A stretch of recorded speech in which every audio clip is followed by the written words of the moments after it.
मध्ये continuous acupuncture education आणि त्याच्यात सुद्धा कोणी शिकवायचं कोणी नाही हे सगळे नियम बाजूला ठेवून काही आर्थिक देवाणघेवाण असेल अजून काय असेल आपल्याला माहित नाही, पण काही ठराविक लोकांना त्यांनी मंजुरी दिली सीए मध्ये. सगळ्यात कर म्हणजे म्हणजे माझी मी करणं चुकीचं आहे, पण मी बऱ्याच देशात प्रोफेसर आहे, ॲक्युपंक्चरचं जनक समजतात मला, आणि माझ्या लेक्चरवर बंदी घातली आहे.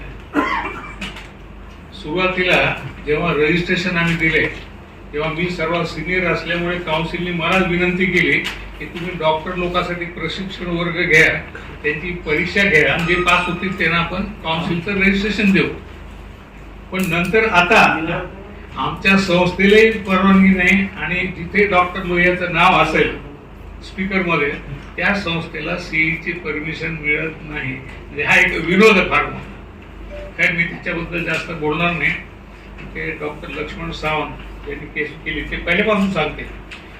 यांचा लढा हा 1 वर्षापेक्षा जास्त काळापासून चालू आहे सरकारविरुद्ध. 1 वर्षापूर्वी यांनी फडणवीसांना पत्र लिहून संस्थेचे जे काही गैरकारभार आहे त्याची डिटेल दिले होते आणि त्याची चौकशी करा अशी मागणी केली होती.